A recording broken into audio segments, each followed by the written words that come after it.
Credit unions are constantly looking at ways to deepen the relationship with their membership.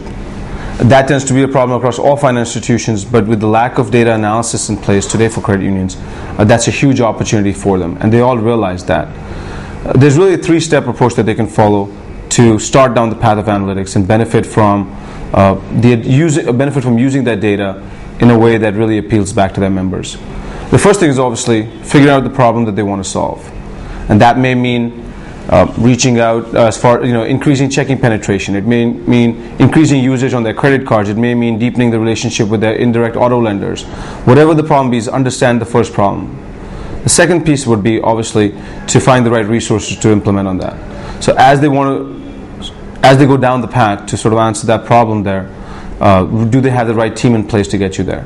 And the last piece of that is really, do they have the right data in there? So for that, to understand whether you have the right data, it requires really looking inside the credit union, inside the data systems, to see what data is available and how that can be used better. At IQR Analytics, we believe with the right amount of data, or the right kind of data, any analysis is possible. Every piece of data does lead to insight, and we have obviously the tools and resources in place to get you there. We've done some real interesting work in credit union space, and that sort of speaks to the opportunity that exists for other credit unions. One example was, as we worked recently on a credit card portfolio, we found ways to grow their balances and spend by close to 30% in a matter of 2 months. That necessarily isn't a trend we find across the board, but we do see that there's huge potential, and we're finding those kind of results are repeated in many of our engagements. One of the other pieces of work that we've been working on recently is finding ways to increase that propensity to respond, or propensity to cross-sell, respond to cross-sell products.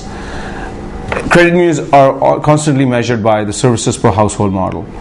As they go about reaching out to their members, they want to find ways that their members are able to take advantage of more and more of their products. By using a propensity to cross-sell model, it really does create an opportunity for identifying which members are more likely to respond to, say, a mortgage offer, a credit card offer, and obviously different models for different products, but really benefit from using the data they have in-house to find ways to deepen the relationship across the membership.